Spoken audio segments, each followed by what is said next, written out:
Está começando o segundo episódio do podcast Aizoncast, gravado ao vivo na Twitch.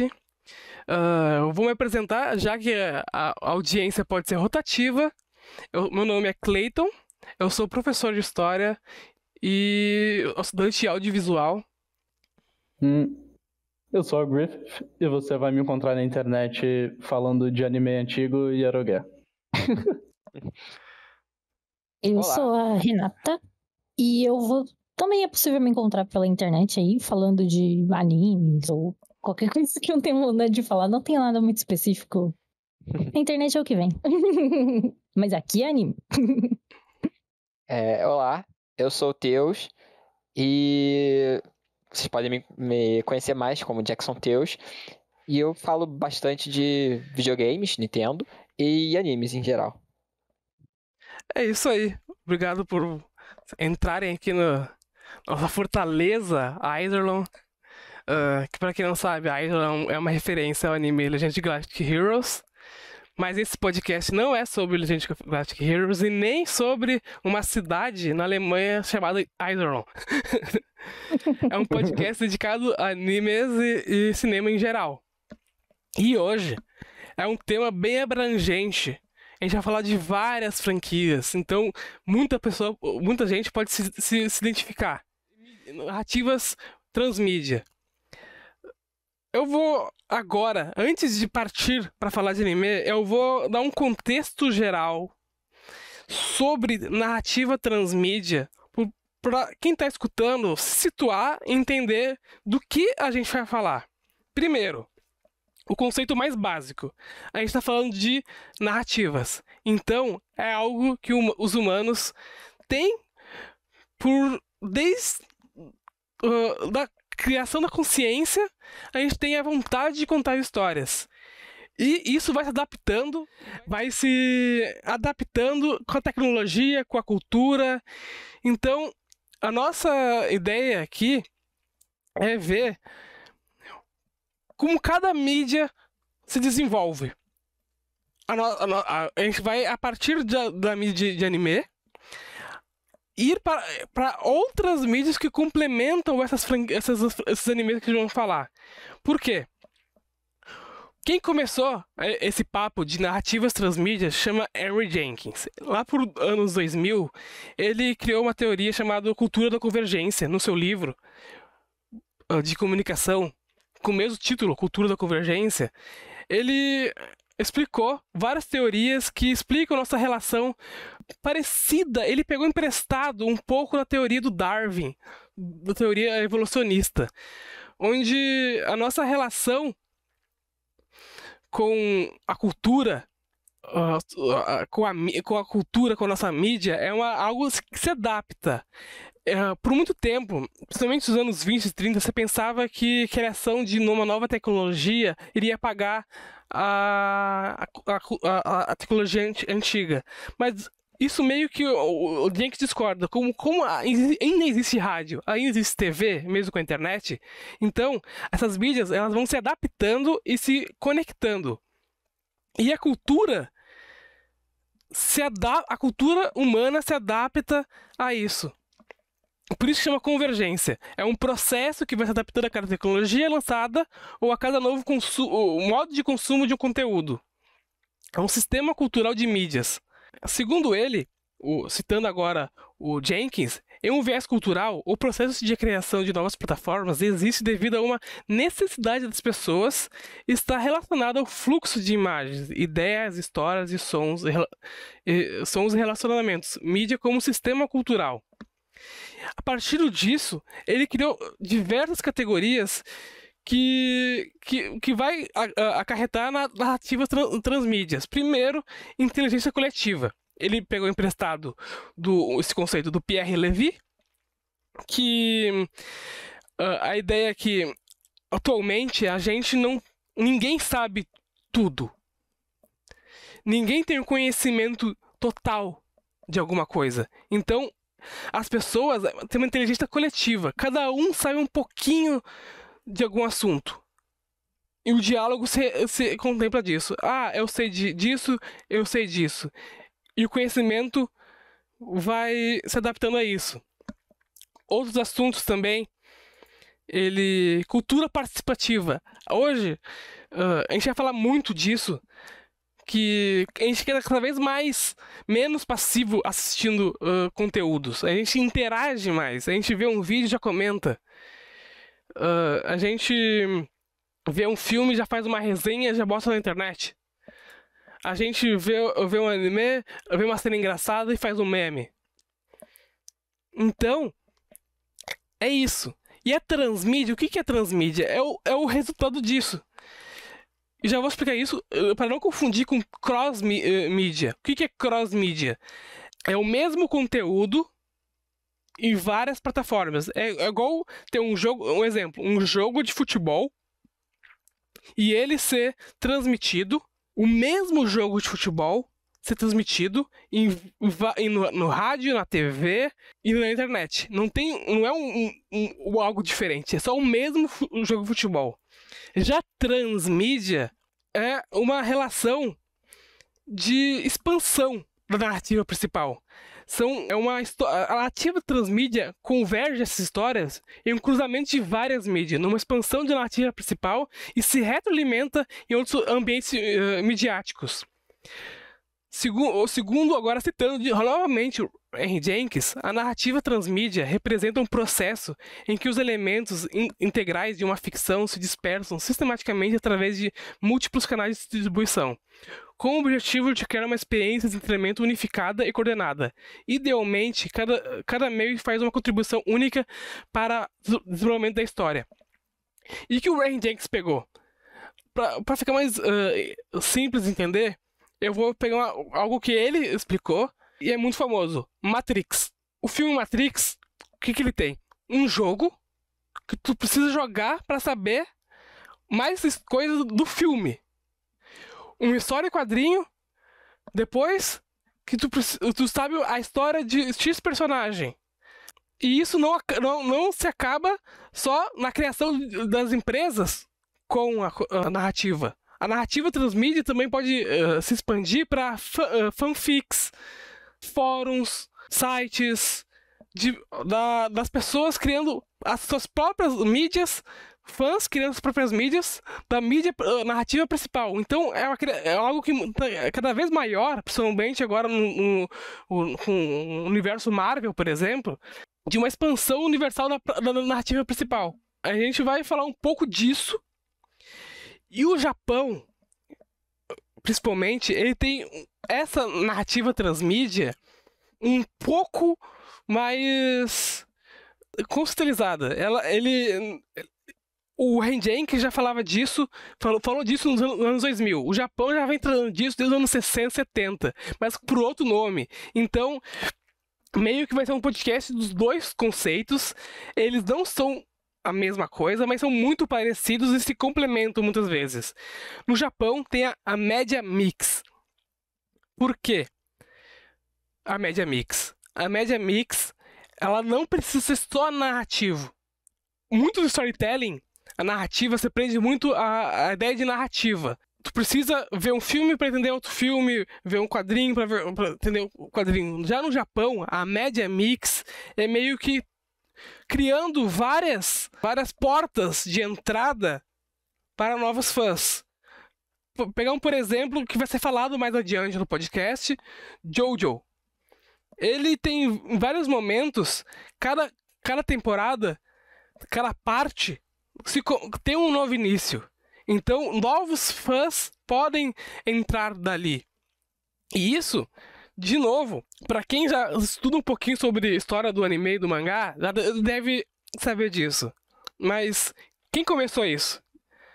Osamu Tezuka. Quase tudo que começa em animes é o Tezuka. E essa ideia de média mix começou com Astro Boy, porque Astro Boy teve o mangá, o anime, foi um começo de um dos primeiros animes que tem uma série televisiva de 25 minutos, já mudou o formato. E também, ao mesmo tempo que saiu o anime, teve produtos licenciados por outras empresas. Isso, a storytelling, não funciona muito bem na ideia da R. Jenkins. Isso mais uma media mix. Por quê? No Japão, tem um tipo de produção de propriedade intelectual um pouco diferente de outros países. Porque lá tem o que chamam de Seisa Kuinkai, que é os comitês de produção. Não é uma única empresa cuidando de um produto intelectual. É uma grande exploração de conteúdo por várias empresas. Exemplo, uma empresa cuida do mangá, que geralmente é a revista, depois outra empresa pega os direitos do anime, outra empresa faz os bonecos, outra empresa faz chocolate, e isso tudo começou com quem? Astro Boy, e se popularizou ainda mais também com outro influente em criar novas tendências, Gonagai, com uma Ginzer Z. Foi outra parte da história onde se criou essa relação entre os fãs, entre várias multimídias, que virou depois transmídias. Então, esses dois nomes possivelmente serão mais falados durante o podcast. Eu acho que eu tentei explicar, eu espero que eu não tenha ficado confuso. Qualquer coisa, durante o podcast tive algumas falas, eu explico novamente. Então, agora nesse momento, a gente vai dar uma pausa mais sobre os conceitos e vamos falar sobre os animes em si. Antes disso, eu acho que eu vou ler um comentário aqui, alguns comentários no Twitch. O Pool, um grande amigo meu, já fui colega dele por 5 anos, já trabalhei com ele. Ele diz aqui, se atualizando, adaptando, transformando. É exatamente isso. A cultura, a evolução não é algo que se substitui, é algo que se adapta. E agora, Yukit falou no comentário da Twitch. As franquias mais famosas do Tokusatsu no Japão começou praticamente um projeto transmídia, não necessariamente como uma mentalidade de franquia, mas quando surgiu Goranger, Super Sentai e o Kamen Rider, o Shotaro Ishinomori escreveu os mangás e acompanhou as séries de TV no mesmo período. Exato! Eu acho que Tokusatsu é um dos melhores exemplos de transmídia. Isso será falado daqui a alguns minutinhos durante o podcast. Eu vou aproveitar para pegar um dos ganchos que tu usou quando estava fazendo a explicação conceitual, que foi, você mencionou fanfics como transmídia.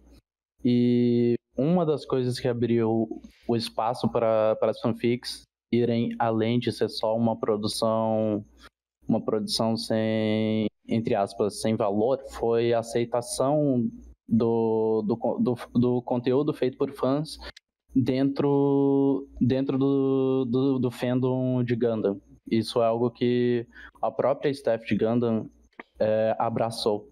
Se você for pesquisar hoje em dia, tem entrevistas recentes do Tomino falando que os fãs verdadeiros de Gundam são as Fujoshis, porque foram elas quem manteram Gundam vivo no seu período televisivo. E isso nós podemos estender para outras coisas.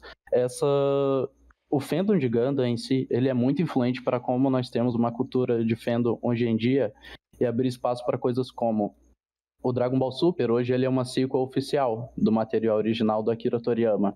Mas antes, o Toyotaro, que escreve o mangá do Dragon Ball Super, ele produzia fan content. Ele, no começo dos anos 2000, tinham até várias lendas sobre Dragon Ball AF, porque as pessoas não entendiam muito bem o que era, e era só um conteúdo de fã.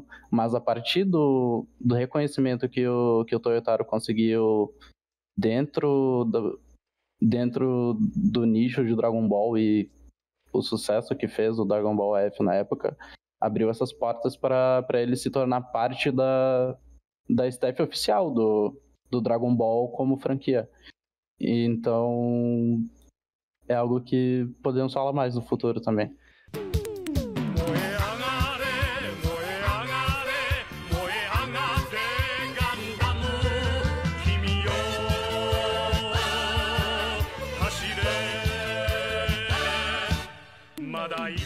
Então, eu acho que Gundam é uma das principais que a gente pode falar aqui durante o Transmídia. Eu acho que é um dos que, principalmente junto com Pokémon, é a segunda, ou a primeira até, que mais trabalhou com Gundam. A Griff tem um bom conhecimento de Gundam e vai começar a falar agora sobre o assunto.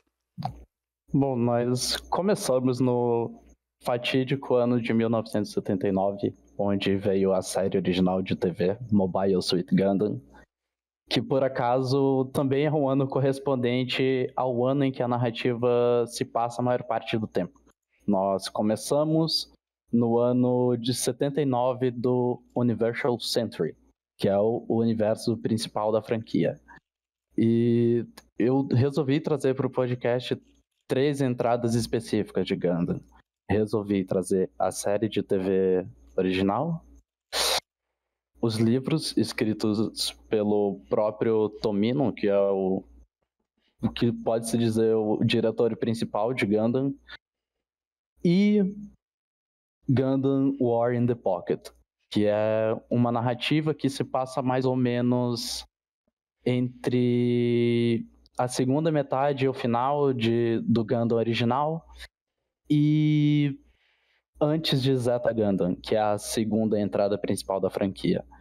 Eu poderia passar muito tempo falando aqui sobre Gundam, mas eu resolvi discutir uma coisa específica na qual Gundam como transmídia expandiu bastante, que é a ideia dos new types. Para quem não está familiarizado com Gundam, mas conheceu coisas mais recentes como Evangelion, que bebeu bastante Gundam, eu posso trazer um paralelo que pode ajudar a entender. Que é o seguinte, spoilers para Evangelion agora, e para Gundam também, mas não tem como explicar sem entrar nos detalhes. Uma coisa que Evangelion bebeu bastante Gundam é a forma como os pilotos se relacionam com seus mechas. Que é o seguinte, no Neo Genesis Evangelion, cada piloto tem uma conexão interpessoal com seus robôs, que vem quase sempre da backstory deles. Que é o seguinte, no caso do Shinji, ele tem uma conexão forte com o mecha dele, porque ali contém a alma da mãe dele. O mesmo para Asuka. E no caso da Rei é um pouco mais complexo, mas está dentro dessa mesma linha.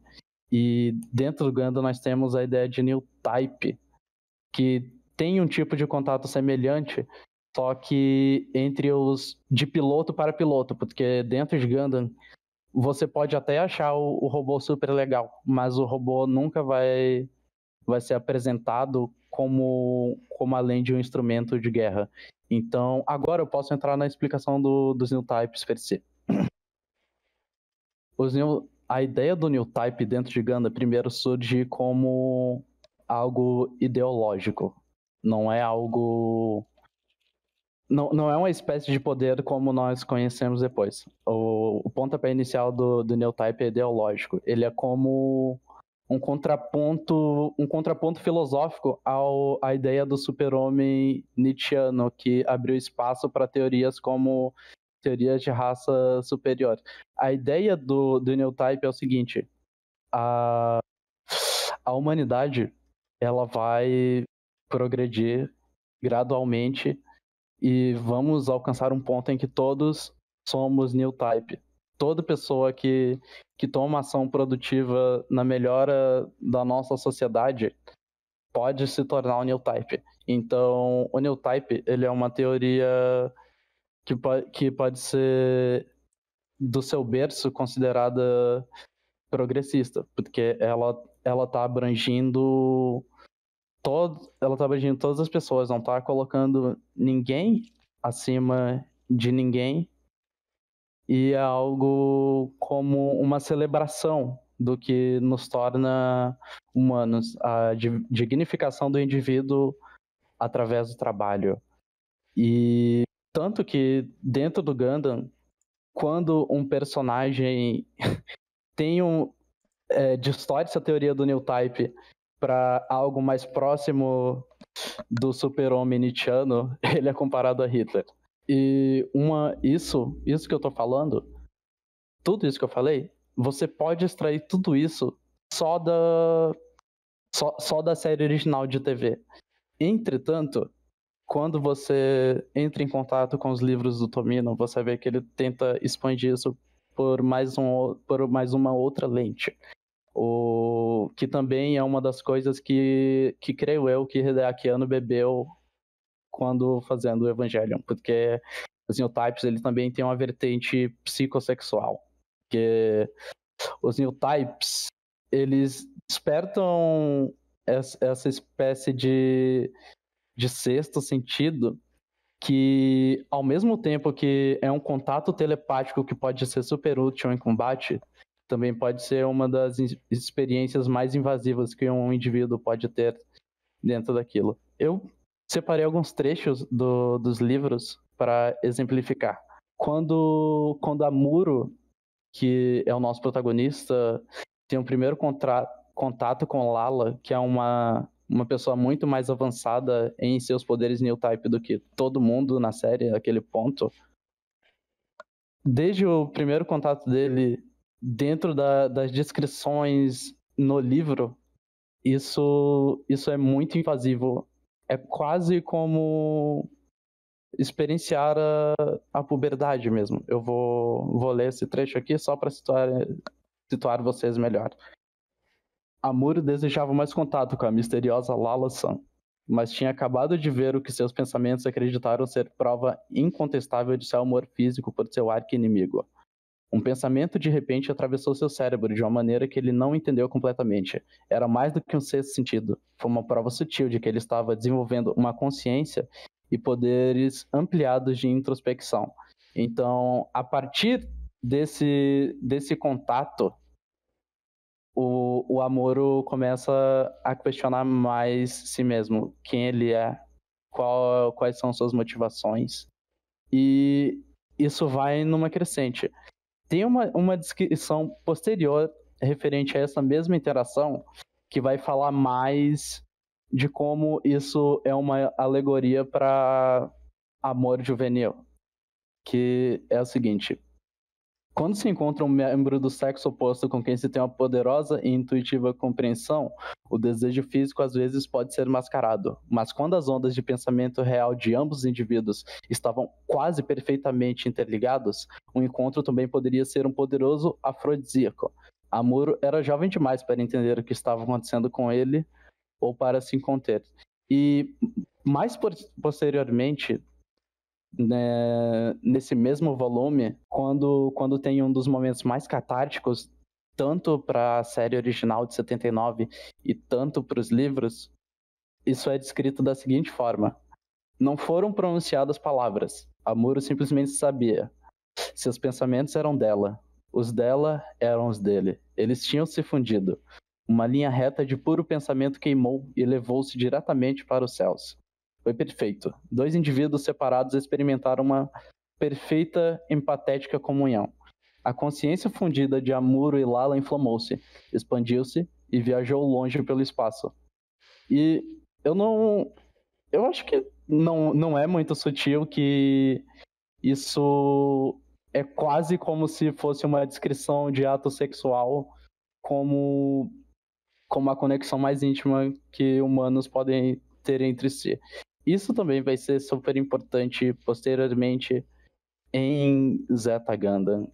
É uma coisa que você não vai ter um aprofundamento sem consultar os livros dessa forma. Que simplesmente não é um dos pontos da série original.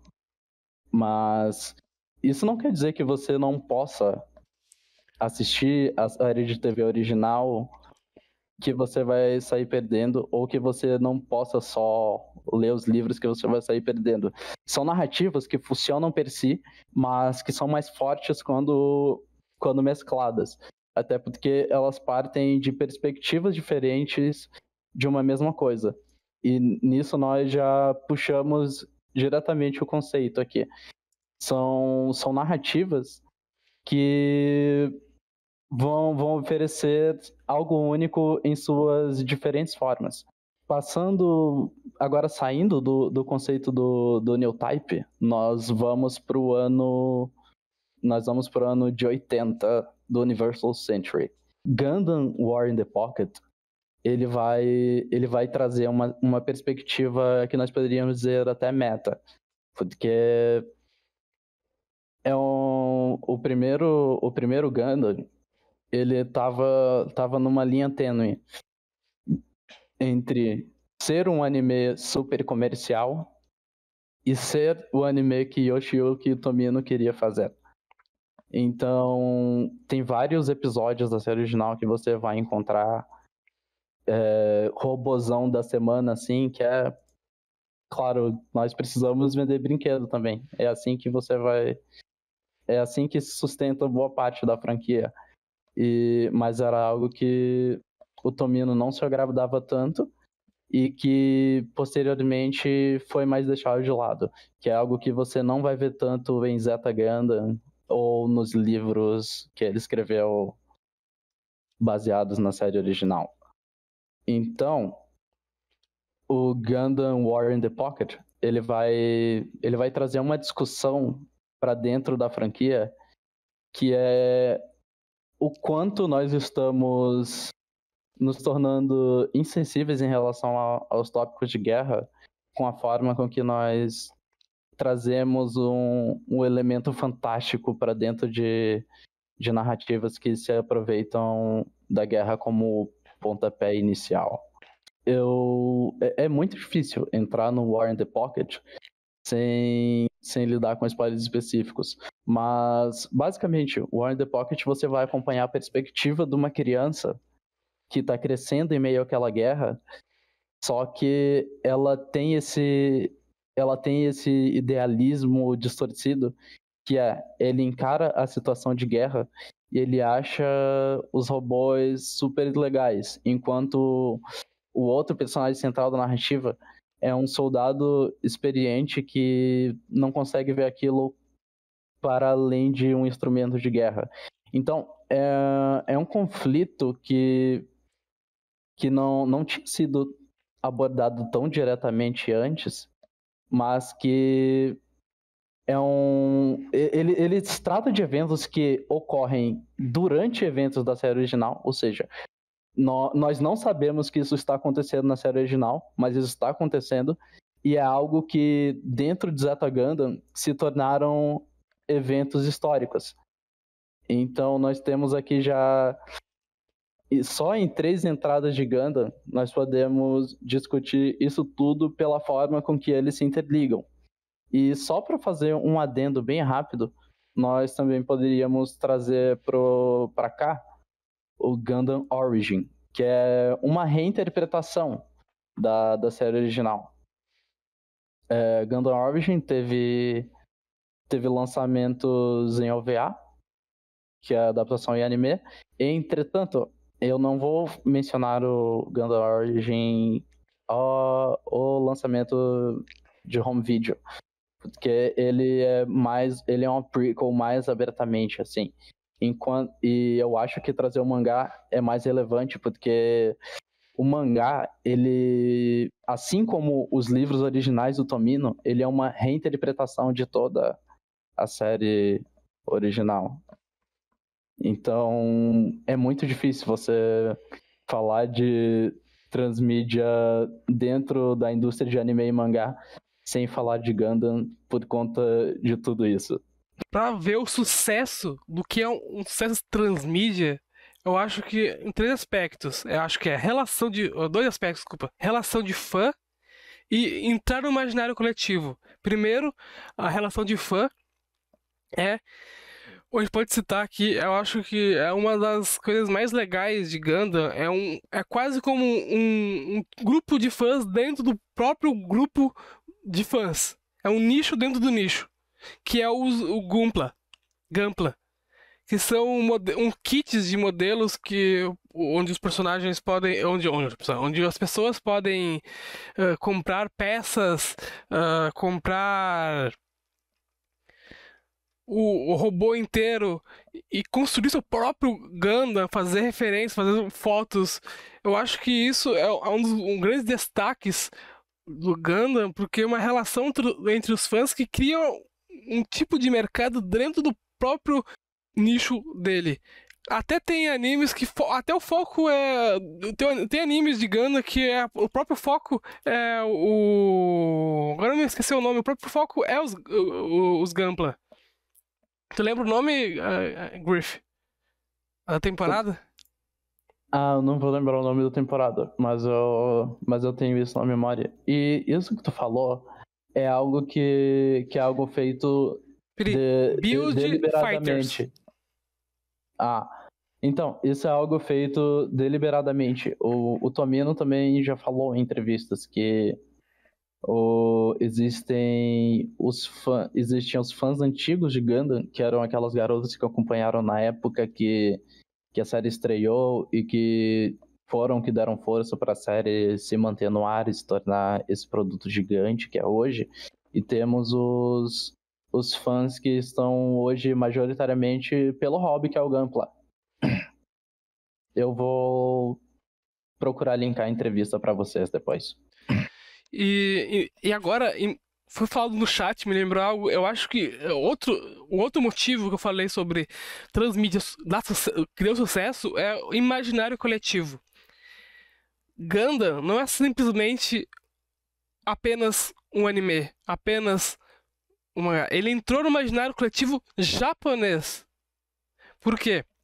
Primeiro, como o Yukichi lembrou no chat, o Char. É Char? Eu não lembro a pronúncia agora certa. O personagem de Gundam. O primeiro antagonista popular.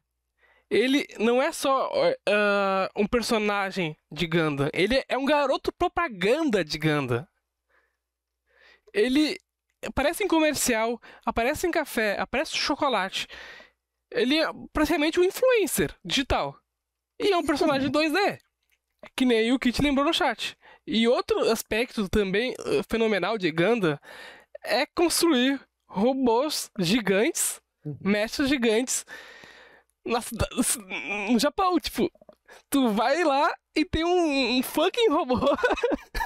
Eu ia perguntar isso agora, se era de Gundam. né? Tem uma cidade que tem um robô grandão. Sim. Então é um Gundam que tem. São vários. Tem, acho que...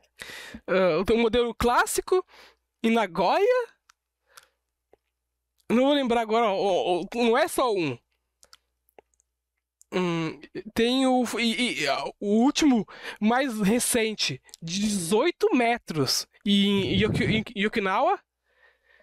Então, não é simplesmente algo que tá... aquele anime que passa na TV. É algo que tá no imaginário coletivo.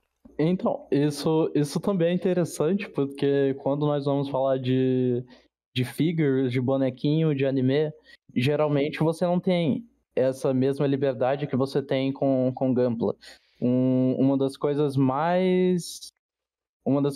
que mais pega as pessoas para dentro do Gunpla é essa relação mais próxima de que você não comprou aquele boneco e só deixou ele encostado em algum canto da casa para apreciação. Você montou aquilo. Então, eu acho que isso pode ser considerado um ponto até de conexão emocional mesmo. O que é um dos grandes acertos de Gundam como franquia também. Igual a Hitominha, ela lembrou, ela tinha Gundam em casa e nem sabia o que era Gundam. Isso me lembrou outra coisa, que isso é meio fora do tópico, mas assim, eu não sei se vocês lembram, teve um período dos anos 2000 que o McDonald's tava dando brinquedinho do Astro Boy. E não lembro. eu peguei o brinquedinho do Astro Boy e o que aconteceu? A minha mãe, ela roubou meu Astro Boy, cara. Eu não sei onde esse Astro Boy tá hoje.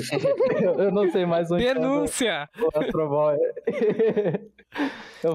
Eu até fiquei um pouco revoltada, mas eu tava pensando aqui que o Astro Boy, ele não é um fenômeno cultural hoje em dia tão popular quanto nós podemos dizer que é o Gundam. Mas o Tezuka, ele é tão relevante que isso chega num ponto que o Astro Boy, ele é uma figura que as pessoas tomam como simpática, mesmo se elas não tiveram nenhum contato com isso antes. O que explica minha mãe roubar a porra do meu Astro Boy. O Tezuka acho que eu vou falar de se tiver o maior gênio da mídia japonesa de anime e mangás, eu acho que é Tezuka. Primeiro nome que vem na cabeça.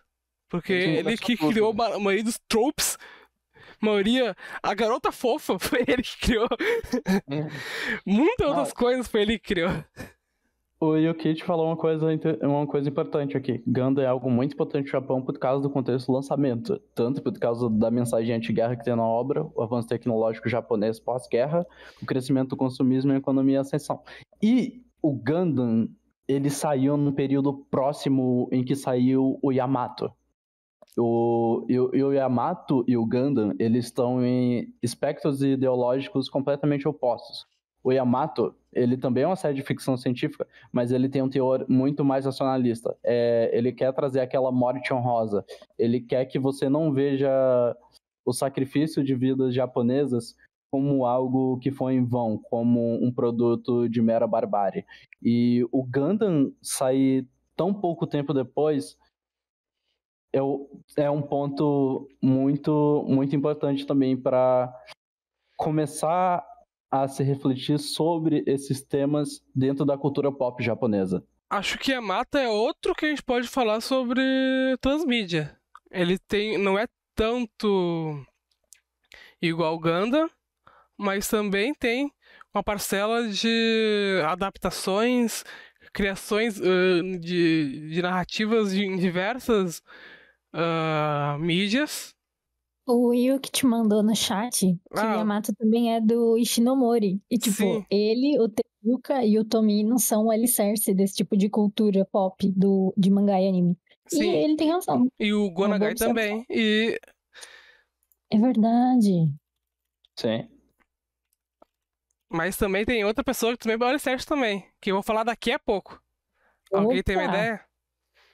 Não, pior que eu não tenho não, hein? Ryo Ikeda. Nossa, pode escrever. Eu acho... Quando eu falar de teatro. A gente falou até agora, a gente falou muito de Gundam na relação participativa positiva de fãs. E aproveitando que a Griff falou de Evangelion, essa relação de fãs com a obra nem sempre é algo positivo. Nem sempre é algo legal.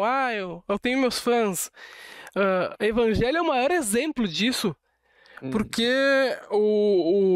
o ano, quando ele terminou a série principal, ele recebeu cartas sérias de morte, ameaças de morte. Uhum. Ele recebeu muito feedback negativo, que acarretou em muitas coisas ruins na vida pessoal do ano. E aí que ele teve, que culminou no filme End of Evangelion.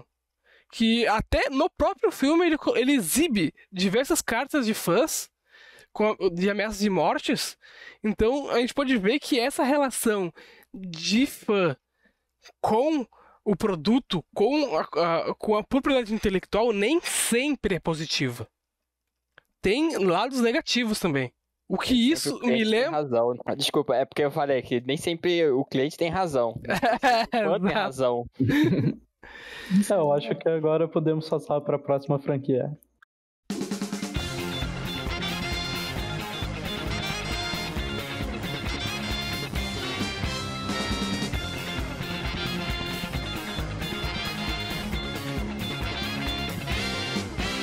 Quem conhece essa música já sabe do que eu irei falar.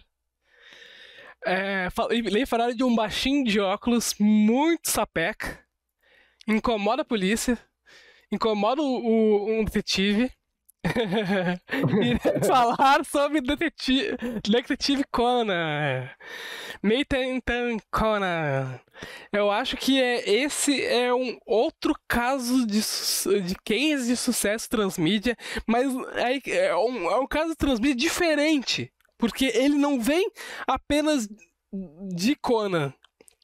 Ele é um processo transmídia que vem desde Sherlock Holmes, que é outro case de sucesso de transmídia, porque Sherlock Holmes é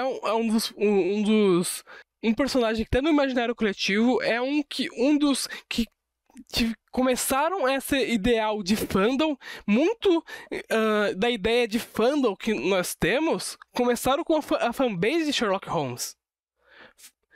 Muitos dos conceitos que a gente tem de fandom foi esse pessoal britânico, depois o mundo inteiro era fã do detetive do Conan Doyle, Sir Arthur Conan Doyle, que eu também faço parte desse fandom.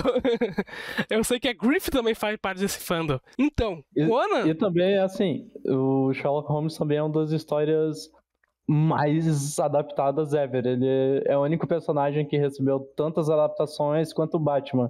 Então, nada mais justo do que nós termos um mangá que é uma reflexão sobre todo o gênero policial, também trazendo uma reinvenção do detetive que é nosso protagonista. E Conan, eu vou explicar o que é Detetive Conan, porque eu sei que é algo famoso em geral no Japão, mas ele não tem uma fanbase tão grande no Brasil como o Conan. Como eu posso explicar? Ele começa com um detetive adolescente chamado Shinichi Kudo. Ele resolve crimes igualzinho ao Sherlock Holmes. Só que, já logo no segundo episódio, ele começa a investigar um grupo, a Black Organization, que é uma organização muito legal também, porque os personagens dessa organização são magníficos, que é um sindicato do crime. Ele começa a investigar eles, mas durante essa investigação, ele é injetado algo nele que transforma ele em criança. Então, agora, ele como criança, ele precisa esconder a sua identidade. A referência ao nome dele é uma grande referência a dois escritores. Primeiro, ao Conan Doyle, que é claro que seria uma referência aos escritores de Sherlock Holmes, e depois Edogawa Rampo, que é um dos escritores mais importantes do Japão. Tem um trabalho parecido com Edgar Allan Poe. Ele é tipo uns mistérios. Ele trabalha com mistério. Então é bem na pegada do... E é um personagem de Bugon Stray Dogs, como o Yukichi lembrou. Então combina com o tema do Detetive Conan. E Conan, como a gente pode explicar, tem mais de 1000 episódios. O anime. E o mangá tem mais de 1000 capítulos. Então, o criador, o Gosho Aoyama, ele não escrevendo há pouco tempo. Ele vem escrevendo isso desde 94. E não perde o ritmo. O Yukichi, lembrando, uma coisa legal que eu acho que o Conan podia ser popular na TV brasileira, porque ele é o Shinichi, ou o Conan, ele gosta de futibas. Ele joga bem futebol. Vários episódios ele acaba com muitos vilões pegando e chutando alguma coisa neles, porque ele tem um cientista que ajuda ele fazendo alguns gadgets que ajudam ele nos casos. E ele tem um sapatinho que dá uma força dele como se fosse adulto. Ele acaba com vários criminosos chutando coisas nele. Então, é algo que o brasileiro pode se identificar, porque o Brasil gosta muito de futebol. Eu também gosto. E Conan, ele tem filmes. Atualmente, esse ano saiu o filme 25, que é protagonizado por um personagem que é de um spin-off escrito por outra pessoa. Conan é um caso que tem mangás spin-offs escritos por outros títulos que o Oyama só supervisa. Isso é outro aspecto do transmídia. Como a Griff enumerou o Dragon Ball AF ser canonizado, ser trazido depois pelo Super, e as pessoas canonizar algo não escrito pelo próprio autor. Isso já vem no Conan há muito tempo, somente pelo Conan Zero Tia Time, que vai ser o filme agora desse que vai lançar. O Conan tem CDs de áudio, que é algo bastante que lembra muito, quem não sabe que esses dramas em CDs é bem parecido com novelas de rádio que tinham no Brasil nos anos 50, 40. É bastante popular no Japão. Sim, ainda é. Sim. Pra tu ver outro aspecto que reforça a teoria do Jenkins, que as mídias não morrem, elas se adaptam e se complementam umas às outras.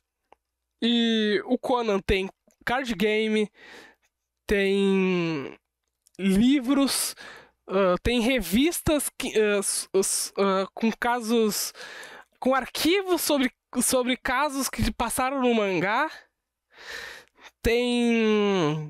Ele trabalha com uma quantidade de mídias gigantescas. Tem animes spin-offs, tem crossover com personagens, que principalmente com Lupin III, Lupin the Third, que é outro personagem que a gente pode falar daqui a pouco no podcast, que também tem uma grande case transmídia. Tem teatro, tem filme live action, tem série live action. Então, é um case de sucesso. Eu tô falando muito termos assim, jogados em inglês, porque eu tô fazendo faculdade agora de audiovisual, o pessoal lá é assim. Não, aqui nós já encontramos um ponto em comum, tanto com o que eu trouxe, quanto com o que tu trouxe, que é esse ponto de que nós temos autores que não são o autor original, trazendo uma nova perspectiva e adicionando muito à franquia. O próprio War in the Pocket que eu trouxe pra cá, ele é o primeiro anime de Gundam em que o Tomino não é a cabeça principal do projeto. E isso acarreta naquela papo de... claro, fanfics não são oficiais, mas aquela relação do fã que entra no imaginário, além de ser aquela história que tu lê e fecha. É um envolvimento que a transmídia é um dos objetivos da transmídia. Aproveitando esse gancho que eu falei, aquela parte do teatro, o teatro é algo ainda... É também grande no Brasil, mas no Japão ainda enche muitos tipos... enche diariamente espetáculos. O teatro no Japão é bem grande, então a gente tem adaptações de teatro de praticamente qualquer anime ou mangá que faça um sucesso. E nisso, eu quero falar agora, encerrando um pouco o Conan, eu acho que a gente pode entrar em outro assunto, que é a parte mais teatral, que eu gosto muito, que se chama Takarazuka, que é um espetáculos só com mulheres. E isso que tem muito papo de relação com fã. Por quê?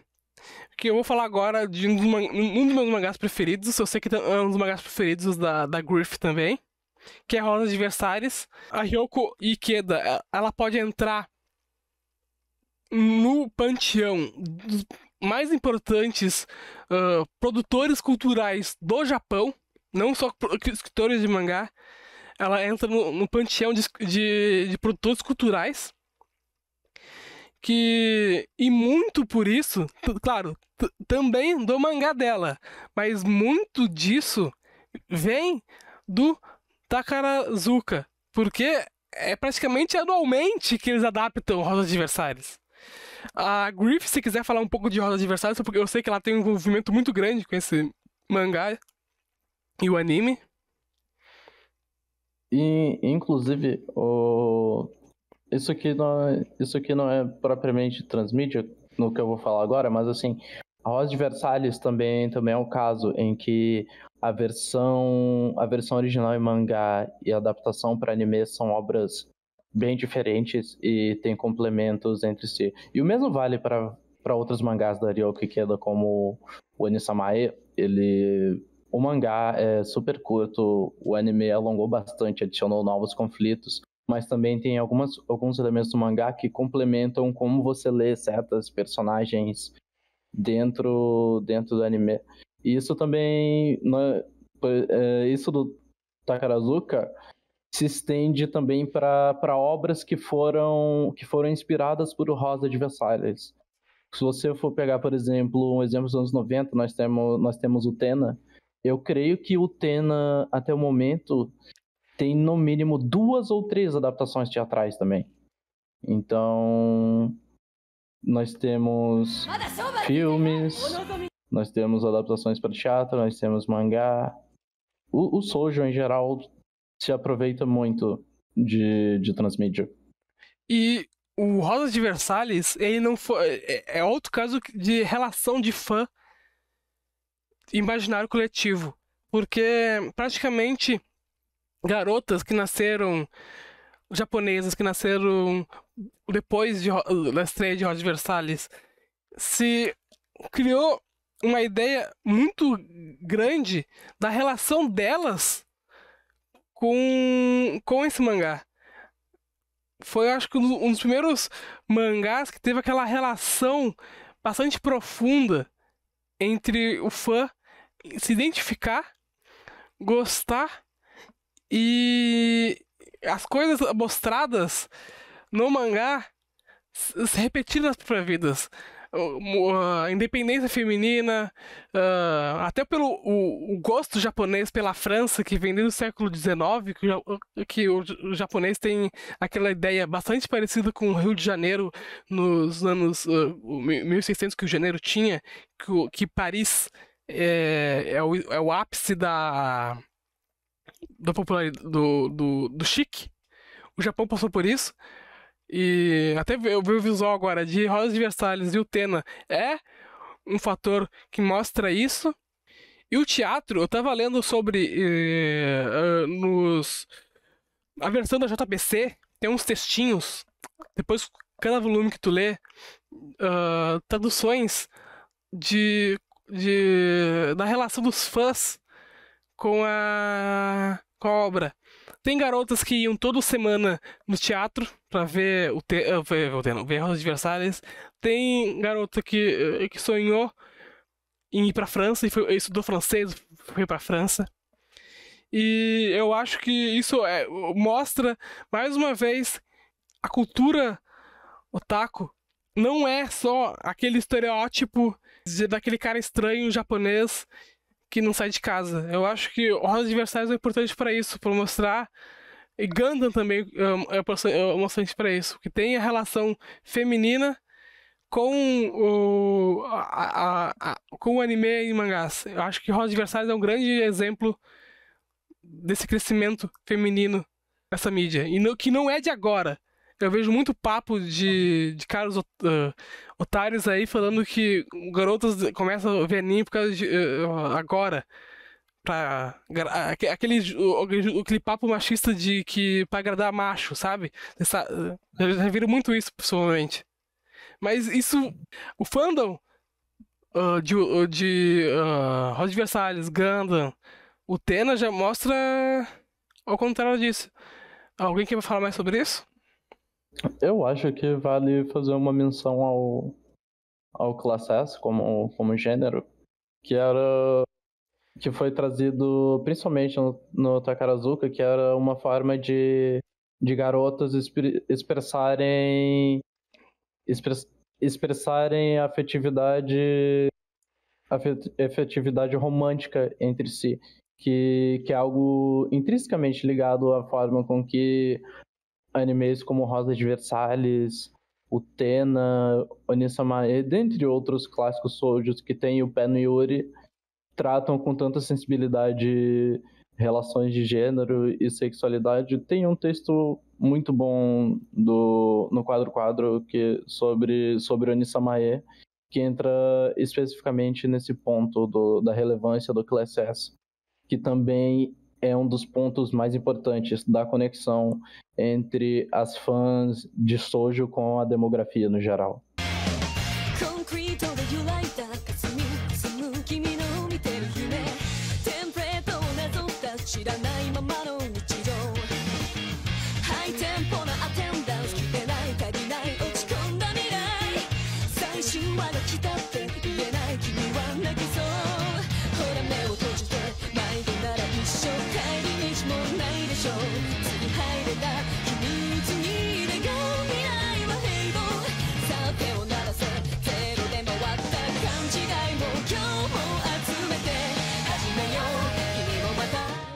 Todo mundo aqui conhece, mas essa é a abertura do anime Mekakushi Chapters.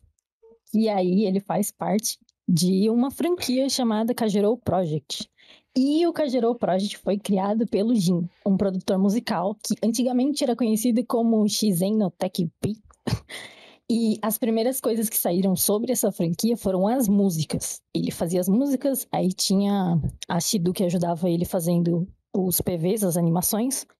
E aí foi crescendo o negócio. E cada música contava uma história do ponto de vista de algum personagem.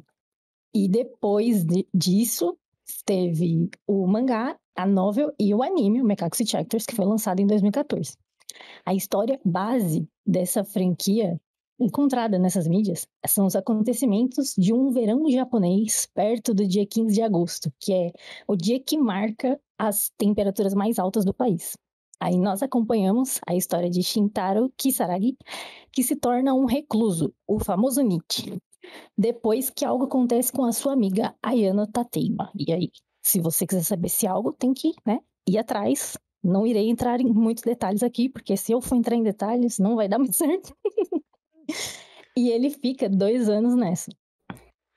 Até que aparece no computador dele uma garota de roupas azul e cabelo azul, que poderia muito bem ser uma assistente virtual, se ela não tivesse uma personalidade tão forte. Em paralelo a isso, nós temos a irmã do Shintaro, Momo Kisaragi, que mesmo não gostando de ver o seu irmão nessa situação, ela tem as obrigações como idol para cumprir. Então, ela acaba tendo que sair de casa, tudo. Ela não fica com o irmão todo momento. E ela conhece um garoto chamado Ribia, que também aparenta muitas vezes estar abatido por causa de algumas coisas que aconteceram com ele. E, ao mesmo tempo, tem muita coisa acontecendo ao mesmo tempo nesse anime, nessa história. O grupo Mekakushidan tem que se juntar pistas para tentar entender o que aconteceu com a membro fundadora do grupo, que é a Ayano Tateima, a amiga do Shintaro. E aí, tudo se ligando. E isso é só a partezinha superficial do iceberg, que é o Kajero Project. E ouvindo as músicas, além da letra, caso você não saiba japonês, assim como eu, dá pra pegar muita coisa, já que elas são praticamente o personagem principal dela cantando uma parte da história pela visão dele. E com isso, a gente consegue perceber que tem mais de uma rota nas músicas. Tipo, tem umas 3, se eu não estiver enganado. E elas são melhores aprofundadas no mangá, na novel, e tem o anime também, que é uma rota meio que à parte. E cada uma conta a sua maneira. Tem, tipo, uma rota boa, uma rota com um final ruim, e uma rota com um final meio que intermediário, uma coisa assim. Aí, nas músicas, na novel e no mangá, eles meio que abordam essas 3 rotas, só que do jeito deles, então acaba divergindo um pouco as rotas. Então, para aproveitar melhor a história de Kajero, eu recomendo começar pelas músicas, do que pelo anime. Porque, e eu acredito que a novel e o mangá se sustentam sozinhos. Você consegue, sei lá, pegar o volume 1 e ler, e você consegue entender a história. Porque já o anime, ele foi feito pela Shaft, e ele aparentemente não agradou muito na época, lá em 2014. Porque as pessoas falavam sobre ele ser muito confuso. Aí eu não sei dizer se a Shaft resolveu deixar ele confuso desse jeito, pelo fato de como ela vinha trazendo o Monogatari Series, que muita gente também alegava ser confuso, Mas eu acredito que era porque o Jin contava que as pessoas fossem atrás, pelo menos, das músicas, pra entender melhor a história. Porque pelo menos todo mundo que conhecia a franquia pelas músicas e foi acompanhar o anime, gostava pra caramba. E os episódios, eles têm nome das músicas.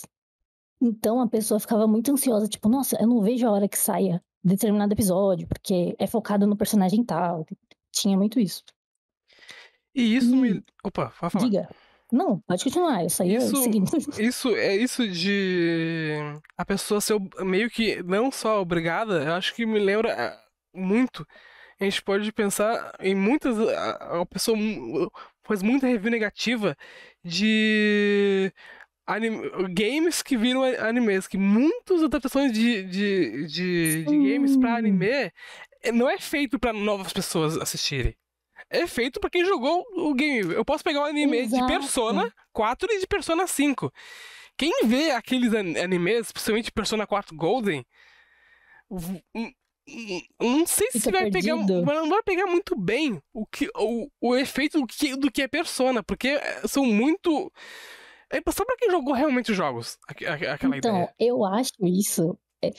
eu acho isso meio ruim, porque, quem é fã e já conhece tal vai gostar.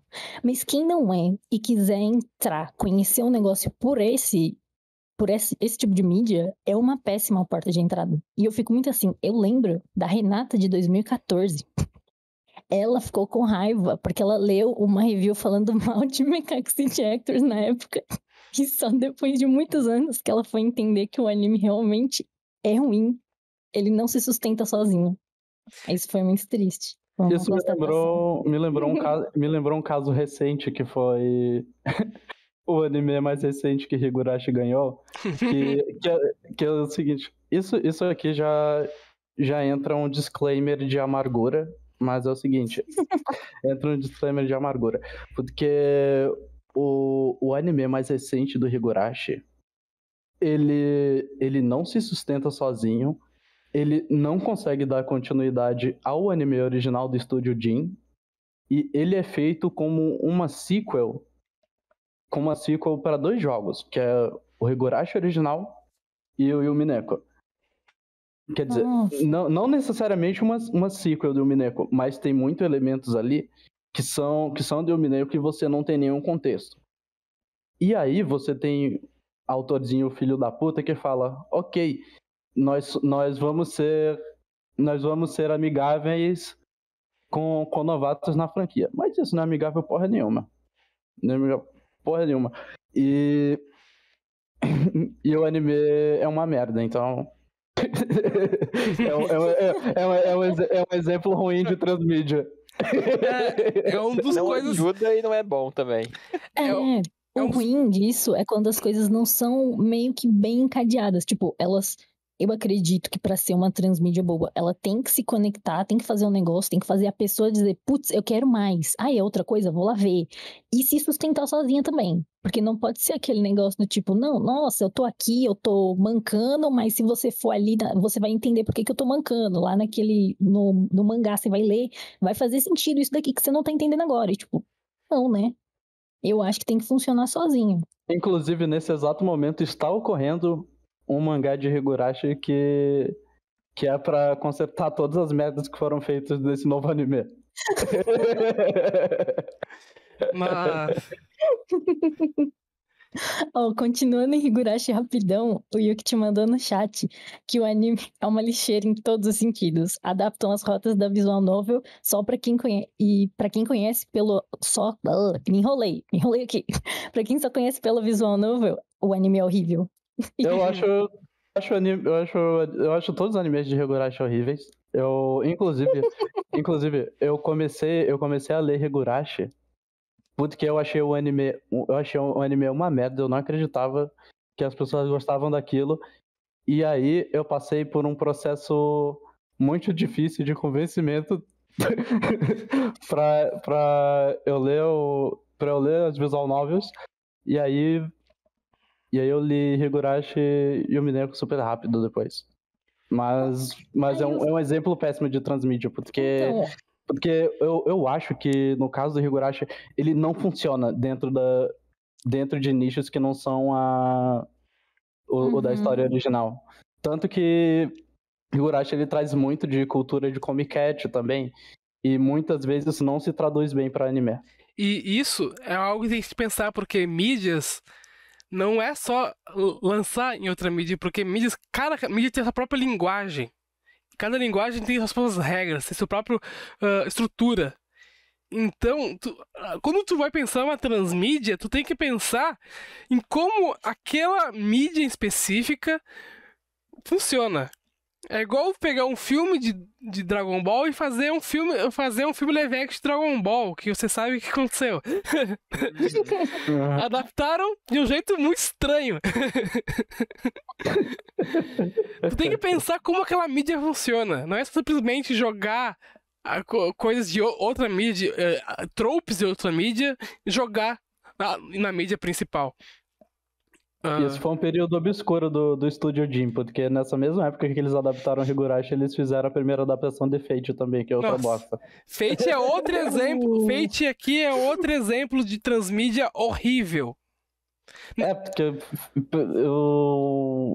eu gosto bastante de Fate, só que temporei. Fate não funcionou em nenhum outro formato que não fosse o Eurogame original pra mim. Todo o resto eu achei uma merda. Eu não acho que a transmídia de Fate funciona. Ele é muito pra fanbase. Ele não é algo que junte... Claro, pra fanbase pode funcionar, mas pra trazer pessoas, eu acho que realmente é um Kingdom Hearts da vida. Né? Não é mainstream. Sim. É só pra quem é aquele pessoal que quer realmente conhecer aquilo. Só pra terminar rapidinho aqui do Macaco Ejectors, porque as músicas, elas foram originalmente feitas por sintetizadores de voz. Algumas foram feitas com a Hatsune Miku, da Krypton, e a grande maioria foi feita com a IA, da First Place. E conforme foram lançando os episódios, cada música era cantada por um cantor diferente. Tanto que eu conheci a Alisa, do Demon Slayer, eu conheci ela nessa época, porque ela fez, acho que umas 2 músicas pra franquia, uma coisa assim. Fez não, né? Tipo, cantou uma versão de uma música que o Jin já tinha escrito. Aliás, Renata, isso me lembra que nessa época,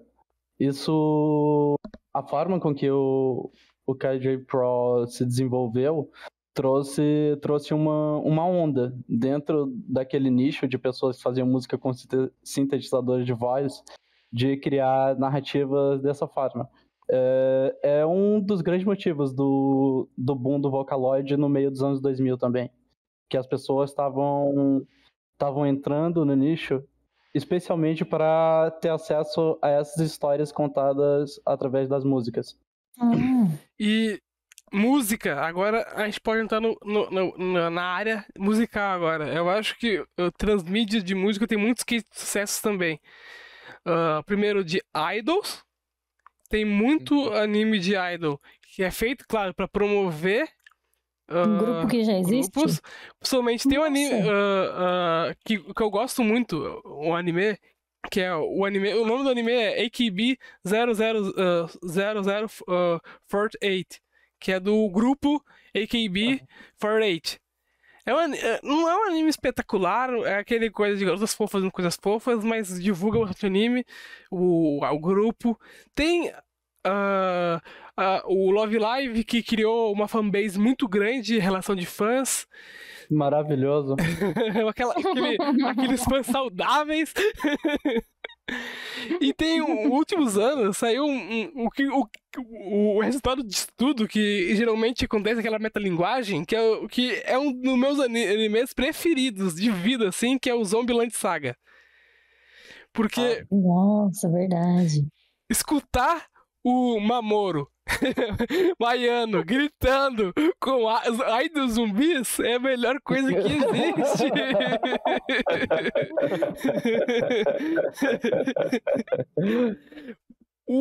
Eu recomendo fortíssimo aqui Zombieland Saga, porque não é só pra quem gosta de idols, é pra quem gosta de anime em geral, porque é magnífico.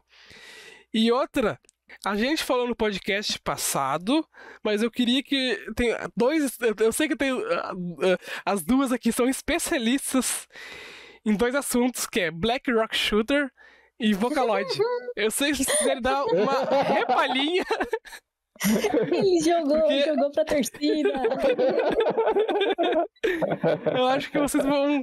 Não precisa falar tanto que nem o podcast passado, mas é bom relembrar um pouco, porque eu acho que Black Rock Shooter e Vocaloid são grandes casos de sucesso de transmídia e transmídias bem feitos.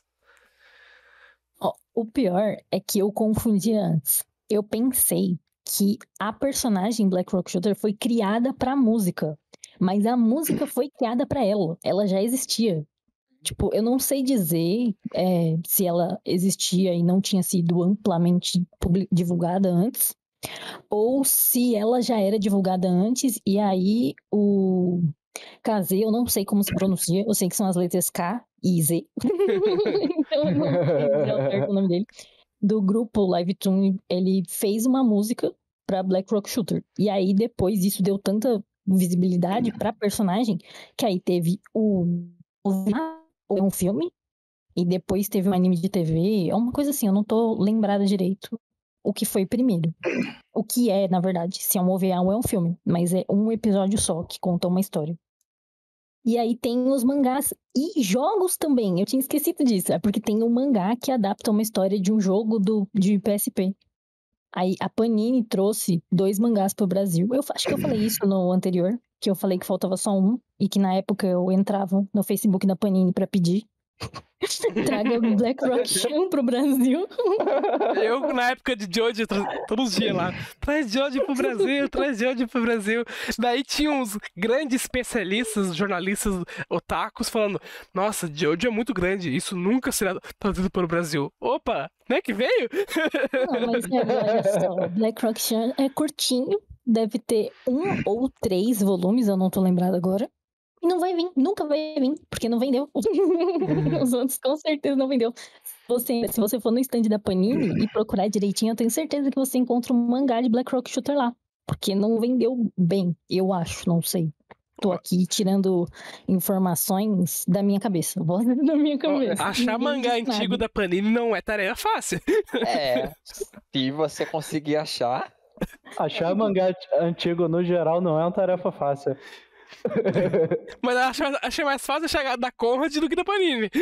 Não duvido. É. Meu Deus. Ah, sim.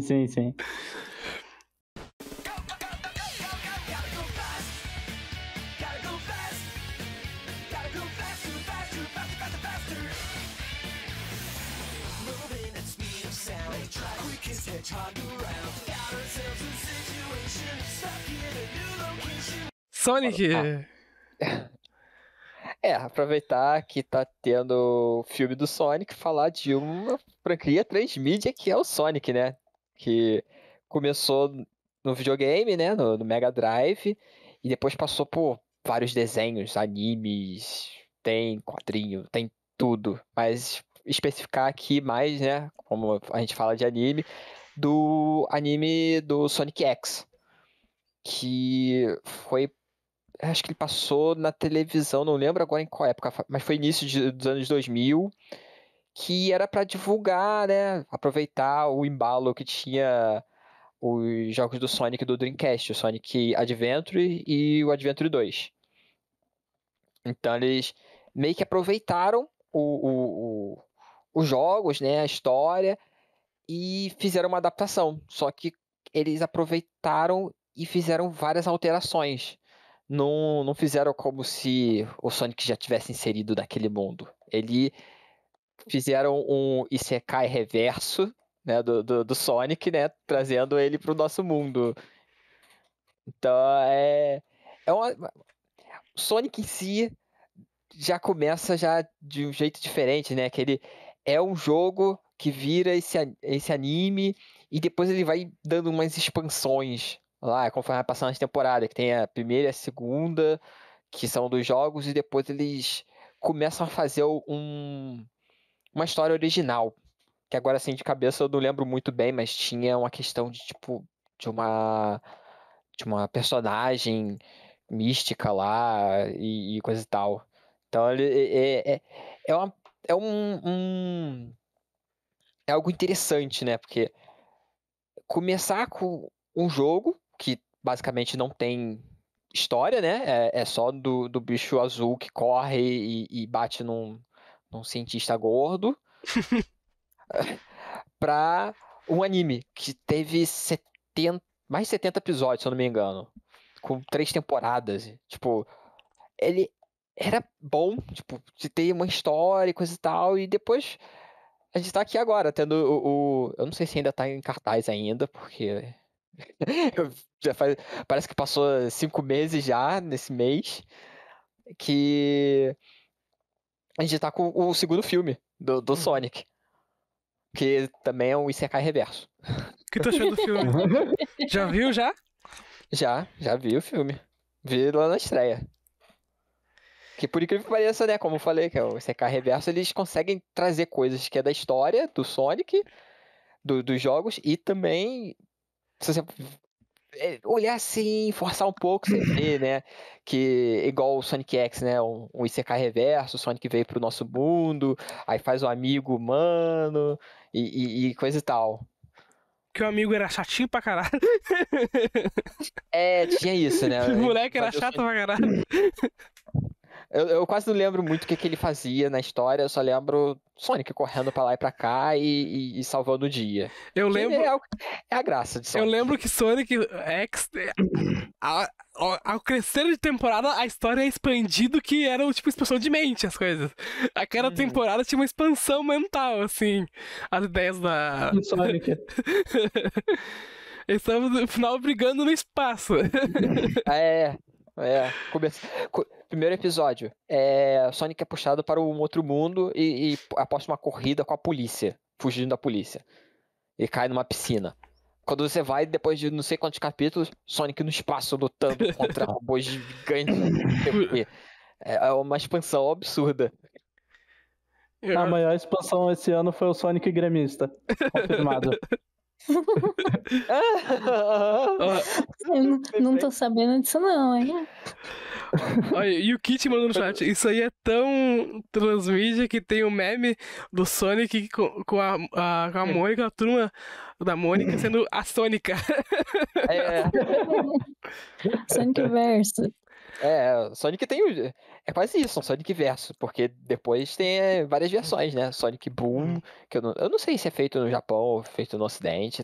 É uma série ocidental, foi feito por um grupo que é misto de americanos e franceses. Ah, tá. Entendi. E isso... Eu não sabia, mas eu só sei que, tipo, vai se expandindo e vai sendo feito em vários lugares, começando no Japão, com um jogo de videogame, 16 bits, pra algo desse tipo, de ter filme nos Estados Unidos, uma animação com francês e americanos, anime no Japão, tipo, vários lugares do mundo sendo criado coisas, é uma coisa muito transmídia, e cada uma tem uma coisinha da outra, mas ao mesmo tempo você pode complementar ou pode até ignorar a existência, como foi do Boom com o Sonic X, que não tem nenhuma ligação, o visual é totalmente diferente, também com o filme, que também é outra coisa diferente. Eles vão fazendo, e você pode, tipo, eu gostei de ver Sonic X. O que mais tem de Sonic? Aí você vai vendo outros, você vai vendo o jogo, vai ver uma outra animação, vai ver o filme. É uma mídia que tá, tipo, enorme, principalmente agora.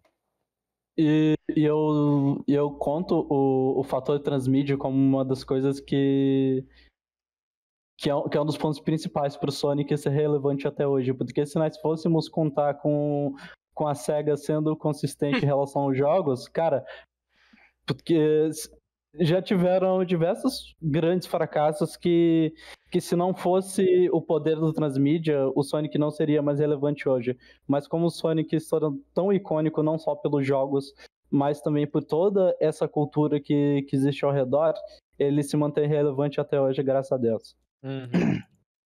Eles aproveitaram, eles fizeram um personagem carismático que dá pra ser usado em vários lugares e virou algo muito bom na transmídia. Eu nunca vi um personagem levar tanta pancada dos seus criadores e ao mesmo tempo permanecer tão forte por tanto tempo. Ele é personagem principal de anime, que apanha, e consegue levantar e continuar lutando ainda. Exatamente. Agora eu vou falar um pouco, acho que de um tipo de transmídia que já foi falado um pouco aqui no começo, que é um tipo de transmídia que transmitiu, que translaçou muito o material original e muito não sabe o que é o material original, que é o Tokusatsu, né, gente? Eu acho que é um dos maiores cases de sucessos transmediáticos por simplesmente colocar algo na tela e na semana que vem, que dele ser tipo mais vendido na semana na loja de brinquedo. E o Shotaro Shinomori, ele criando o Yu Tsubaraya, criando o Ultraman, e o Shotaro Shinomori criando o Kamen Rider e os Super Sentais, eu acho que é o maior exemplo de transmídia que também pegando o assunto que o Teus falou sobre ir além do fator nacional e for uma transmídia transnacional que foi depois criado o Power Rangers. O Kamen Rider Dragão alguma coisa lá, que é o Kamen Rider americano. Eu tenho uma história com Tokusatsu que é... Eu cresci assistindo Tokusatsu mesmo sendo uma criança dos anos 2000, porque meu pai e minha mãe guardavam VHS, e aí eu... Por acaso eu cresci assistindo Jaspion e Jiraiya. É isso. O meu caso com Tokusatsu foi que aqui no Rio Grande do Sul tem um canal chamado Ubra TV, que ele passava o dia inteiro, não o dia inteiro, mas era de manhã e de tarde, Tokusatsu e anime. Era o material da Manchete passando na Ubra TV. Então, eu não ficava muito vendo TV Globinho ou SBT. Eu ficava na Ubra TV vendo Jaspion, Jiraiya, o meu preferido que é Cybercops, Kamen Rider Black, o anime também, que é Dragon Ball, Cavaleiros do Zodíaco, eu passava lá. Eu passava também Dr. Slump, vários animes. Caramba, quanta coisa! Passava coisa pra caramba na Ubra TV. Então, Ubra TV é algo que eu mais tenho carinho na minha infância. Isso me lembrou uma coisa. Recentemente, acho que uns 2 anos atrás, a Band estava reexibindo Tokusatsu. Inclusive, eles estavam dublando Black Kamen Rider. Sim. E Tokusatsu, o material original é mangá. E o mais legal que a cada ano virou tipo um evento nacional, praticamente, de todo ano ter Ultraman novo, que nem o Oceano tem o Trigger, tem o Kamen Rider novo, que é o Revice, que eu tô atrasado nos dois pra caramba. No Revice eu tô no episódio 9, no Trigger, que eu tô achando meio chatinho com o Ultraman Trigger, eu tô no episódio 7. Eu tenho que me arrumar isso aí. Talvez eu veja em live, maratona de Ultraman em live, quem topa?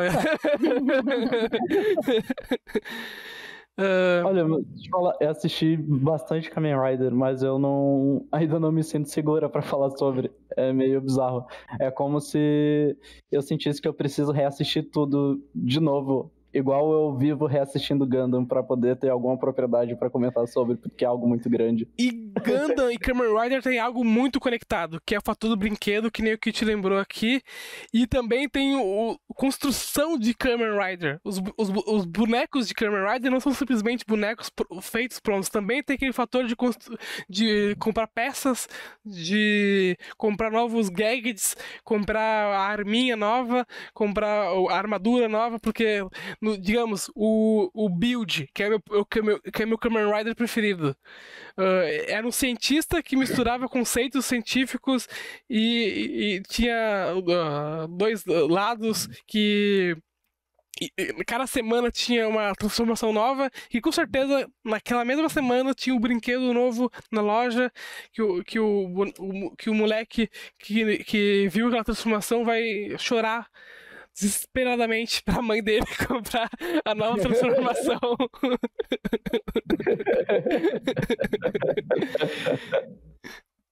Então acho que Kamen Rider tem essa façanha transmídia muito forte, porque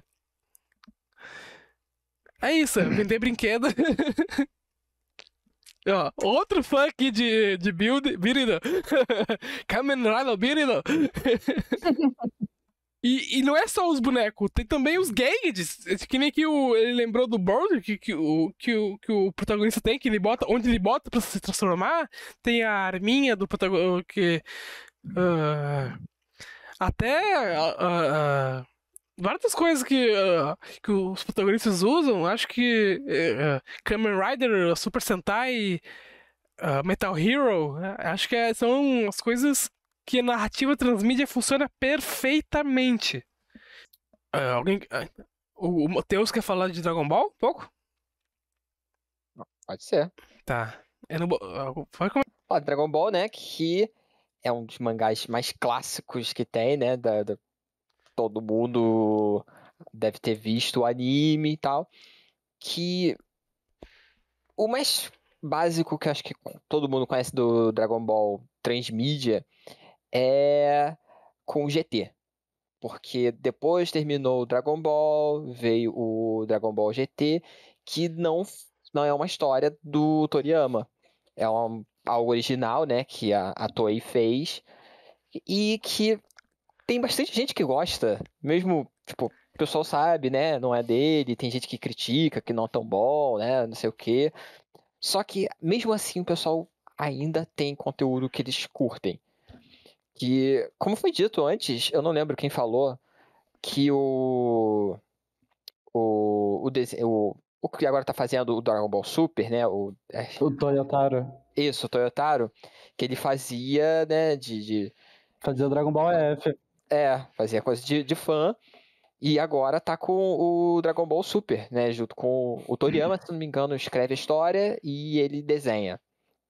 Eles trabalham meio que em conjunto, como é que é a história. Então, meio que vai tendo continuações com conteúdos diferenciados. Tipo, tem os filmes de Dragon Ball, teve alguns fillers que são muito famosos, que o pessoal curte, que acaba criando conteúdo posteriores, como o caso do... O caso do Broly? Do Broly, que era o filme, né? Teve o Retconzinho. Que depois eles trouxeram de novo com outro filme do Retorno do Broly. O pai do Goku, que começou como não era algo canônico, e depois, tipo, o Toriyama gostou tanto que levou pra uma história à parte, né? E teve outro retcon. Que o Goku, ele virou o Superman, que é exatamente a mesma história do Superman. O planeta Vegeta vai se explodir, manda o Goku no planeta lá, aquele planetinha azul, exatamente como o Super-Homem. Su Wukong pra o Superman. Começa com o Su Wukong e termina com o Kal-El. E depois sei lá, Pokémon, que vai evoluindo novas formas. Mas tipo, tem conteúdo que eles vão fazendo transmídias e de outros criadores que vai, tipo, agregando e se tornando algo do cânone. E, tipo, você não precisa saber de tudo isso. Eu, quando era pequeno, eu não cheguei a ver o filme do Broly, o capítulo que aparece o pai do Goku. Então, só depois de grande que eu fui saber que existia e não era tão necessário. É igual, sei lá, agora que tem nos jogos, tem aquele famoso Dragon Ball FighterZ, que lá naquela história eles carregam várias coisas do Dragon Ball antigo, mas tem tipo personagens novos que foram feitos pelo Akira Toriyama. Se vai depois virar canônico ou não, vai depender só dele, se ele curtir, sei lá, a Android 21, por exemplo. E é tipo, eles pegaram parte da história canônica do negócio e estão criando coisas novas. Assim como, sei lá, eu já não tenho certeza se esse novo filme que vai lançar, que é feito em 3D, é Dragon Ball Super Hero, se não me engano. Também tem coisas, porque agora tá tendo essa. Então você tem esse universo todo expandido. E funciona muito bem. Tem muita coisa que funciona direito nesse universo e que você não precisa ver, e tem outros que você pode ver que vai ser algo para melhorar o seu conhecimento daquele mundo. E vai ter jogo. Opa, pode falar. Isso me lembra um exemplo que pode ser considerado até distante agora, mas é que tem um jogo do Dragon Ball pra Game Boy que era chamado Dragon Ball Advanced Adventure, que era baseado na primeira fase do Dragon Ball, e por se aproveitar do estilo assim, plataforma, meio beat'em up, você experienciava alguns estágios que no mangá eram muito breves, porque tem a questão de como a narrativa se desenrola de uma forma diferente. E jogando esse jogo, eu me senti ainda mais imersa dentro daquelas aventuras da primeira fase, porque quando eu lia o mangá e eu jogava aquilo, era como se meu cérebro fosse juntando as coisas e completando, e é justamente a experiência do Transmídia. Eu vou até conferir aqui de que ano é o Dragon Ball Advanced Adventure. Ó, ele é de 2004. 2004. E falando em jogo, Dragon Ball vai ter um jogo agora, acho que vai lançar esse ano que vem, que é um. Não sei se você conhece DBD, que é onde tem um Dead by Daylight, que é um jogo um vilão, daí um player é um vilão e outro é um Jason, mais ou menos, e tem que sobreviver. Vai ter um jogo de Dragon Ball que é isso. Aquele momento que tipo, o vilão aparece, tá destruindo a cidade e os guerreiros Zerdon estão lá. Você tem que sobreviver. É basicamente isso. Você vai ficar no papel de um figurante. É meio que, tipo, é algo que acontece em todo momento em Dragon Ball. Quando, sei lá, aparece o Freeza, aparece o céu e vai destruindo a cidade. É isso que acontece, só que não mostra na história. E você vai poder meio que tentar, né, ver como é que as pessoas sobreviviam lá. Eu tenho certeza que vai ser impossível vencer do céu jogando de sobrevivente. Se seguir essa mesma estrutura. Tem que esperar alguém aparecer, provavelmente. Igual na história. E videogame é um bom exemplo de transmídia que trai pessoas pra fanbase. Por quê?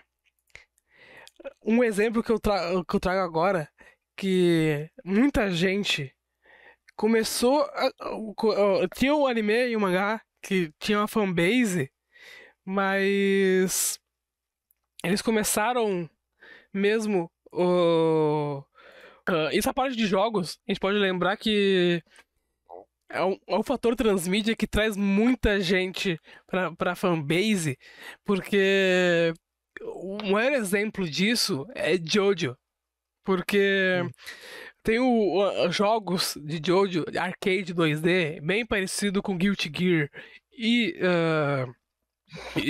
Street Fighter, que muita gente jogava no arcade e nem sabia que porra era Jojo. Era aquilo, né? O Jojo Heritage for the Future. Dá até pra jogar online hoje em dia isso aí. Sim. E campeonato de Jojo tinha jogadores pro players que nunca tinham nem visto o anime. E tinha pessoas que conheceram e viraram da fanbase de Jojo por causa desse jogo. Eu acho que isso é um dos melhores fatores transmídia. É usar outras mídias pra trazer público. E isso, agora, é o maior exemplo do maior case de sucesso transmídia do Japão. Que eu vou deixar pro final. Esse agora, vou dar uma parte mais final, porque já tem 2 horas de gravação. E o case mais de sucesso de anime em transmídia, de franquia, é Pokémon. Sim, começou com jogos, mas o anime é a casa à parte. Pokémon é a franquia transmídia, possivelmente a top 1 de maior sucesso de uso de transmídia já feito. Do mundo. Do mundo. A propriedade intelectual. Era a maior propriedade intelectual do mundo. Eu não sei se ainda continua, mas, tipo, era maior, sei lá, que Star Wars, maior que Marvel há um tempo atrás. E por isso mesmo, o Pokémon não tá no inconsciente coletivo do Japão, ele tá no consciente coletivo mundial. Uhum. Você pode viajar a países que vai ter no consciente coletivo a estética de Pokémon. E Pokémon já começou. Tem um vídeo muito bom do Nautilus falando sobre Pokémon e transmídia. Que ele fala começando com os jogos. E depois o anime, no primeiro episódio, mostrando o já é o começo de um fator muito importante sobre transmídia. Porque já mostra um personagem, um Pokémon, que não existe nos jogos, mas que vai ser lançado nos próximos jogos. Essa é a essência da transmídia na sua mais, vamos falar, mais natural influência no inconsciente participativo das pessoas.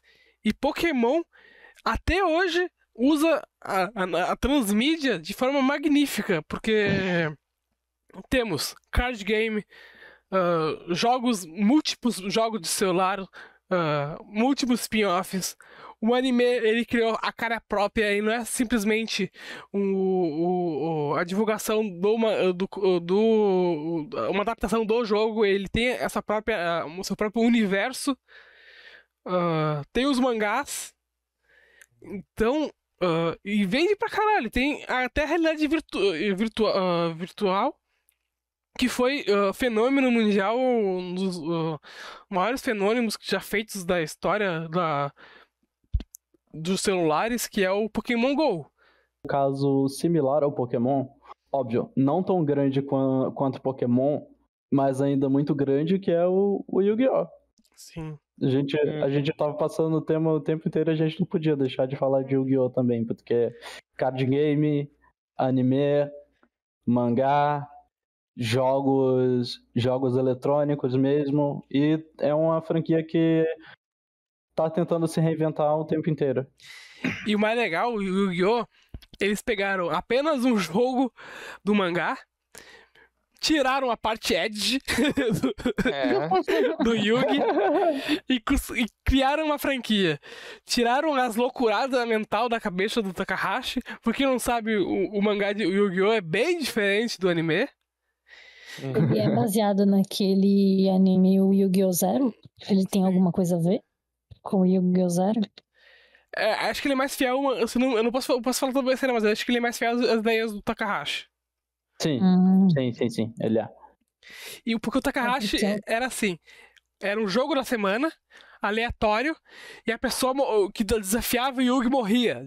Eu tô falando de morrer. Era morrer e ataque mental da cabeça. Inclusive, o jeito que o Kaiba consegue as cartas de dragão branco no mangá, ele chega lá, compra a carta da pessoa, se a pessoa não aceita a compra, ele mata a pessoa, pega a carta. Caraca. É sério. Isso é a lore do Kaiba conseguindo as cartas de dragão branco no mangá. Caramba. O Kaiba no mangá, tem uma parte do mangá que ele surta mentalmente, ele fica quebrado. Ele vira tipo vegetal. O Yugi deixa os vilões em estado vegetal. Meu Deus. Caramba. E o anime... Então, se bobear, isso Vamos é falar. muito parecido com a primeira versão do anime, porque o Yugi ele joga alguns jogos estranhos, tipo, sei lá, um ioiô mortal, um jogo de baralho que, tipo, não pode trapacear, quem trapacear vai morrer, um negócio assim. É parecido com isso. Sim. Sim, é Então, exatamente. o anime do Yu-Gi-Oh! Zero pegou essa vibe aí. O diretor, o Yoriyuki Kakudo, e o escritor Toshiki Inoue, eles tiveram uma mentalidade muito boa de pegar a parte boa da cabeça do Takahashi. Mas te falar, esses requintes do Ed nunca deixaram Yu-Gi-Oh! Mesmo as de fato. atuações. Porque, por exemplo, vou pegar o caso do Yu-Gi-Oh! GX. Você começa o cara gostando lá, o cara só curtindo lá duelar, eu quero duelar. Passa 2 temporadas, depressão, genocídio, aliens. O Kaiba falando que tem de fazer os aliens aprender a jogar baralho também. Muito bom. Esses saltos de lógica são muito rápidos, você não percebe a coisa escalando e quando tu chega, tu tá só envolvido. Além deles ignorarem as regras do próprio jogo, né? É. Eu não faço a menor ideia qual é a regra do jogo, porque eu fico olhando e faz um monte de coisa diferente. Ué, vale isso? Mas é porque o TCG do Yu-Gi-Oh! Ele tem um meta bem estabelecido que tá mudando o tempo inteiro. Sim. Então as pessoas que jogam Yu-Gi-Oh! A sério, elas geralmente passam muito tempo estudando o jogo, porque pode sair um update, nerfou uma carta, já mudou todo o cenário. Cara. Quem joga TCG sabe muito bem disso. Eu não jogo Yu-Gi-Oh!, eu jogo Pokémon e Magic. E é a mesma coisa. Não, eu lembrei de outro exemplo, que é um exemplo relacionado a cinema games. Tem uma versão do Poderoso Chefão, que era um jogo foi feito um jogo pro PlayStation 2, em que você, o protagonista, você é um capanga da família Corleone que faz todos os serviços que ocorrem off-screen dentro do filme. Então, uma das cenas mais icônicas do Poderoso Chefão é quando o Dom Vito Corleone manda a cabeça de cavalo para intimidar um cara. A cabeça de cavalo na cama dele. E no jogo de PlayStation, você é o capanga quem mata esse cavalo e coloca a cabeça lá. E é nessa linha, porque isso é um ponto de vista que nós não vemos nos filmes, porque Sim. nós estamos sempre acompanhando os que estão na maior posição de poder, nós não acompanhamos tanto esses subalternos da família. É que é o transmídia, né? Acho que o essencial é a gente ter envolvimento maior com o universo da propriedade intelectual que a gente tá tendo.